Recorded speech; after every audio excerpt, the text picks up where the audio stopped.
You always have to have some sort of, you know, extremely awkward transition from poem to poem.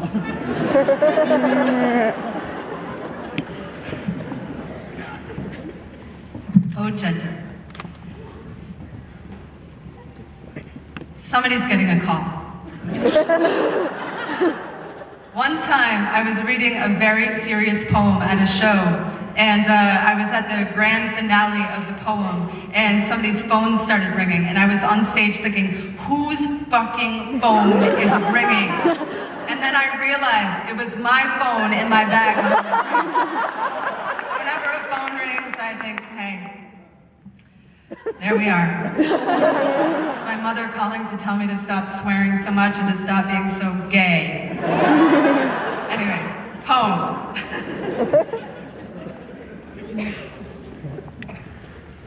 At the jewelry store, with the shiny pieces of glass rest in shiny rings of metal that shine just like the nickels I spent on pop rocks at Chick's Candy Store.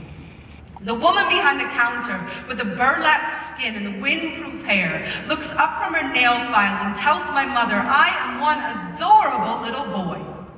Immediately, I brace for impact, for the car ride home and the litany of things we will do to fix me. That night after dinner, I dig to the bottom of my fire-red toy box till I find the doll with the golden hair. I cradle her in my arms and I wait for my mother to see me. When she does, she smiles so big, I decide love is a silent auction and I am worth more sold.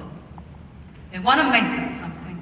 They want to toothpick our bones and keep us between their teeth. My teeth used to be so crooked. They were the only things the kids made fun of more than the crooked way I laugh, walk, talk, listen.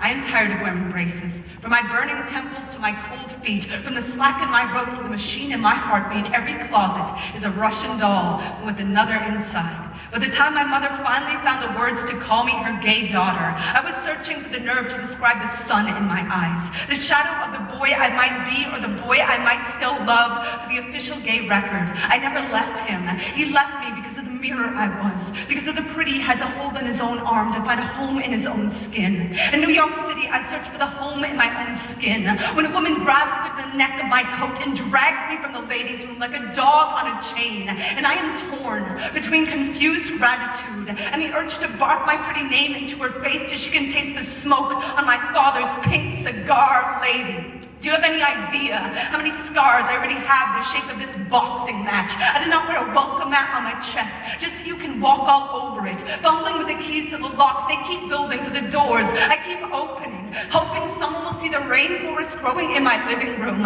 See how many ecosystems can exist in one redwood tree. Maybe what you think is a tough fist is just a tired ballerina curling her arms around her knees. Either way, I can guarantee a haircut will never tell you anything about someone's gender, who they love, or how they fuck.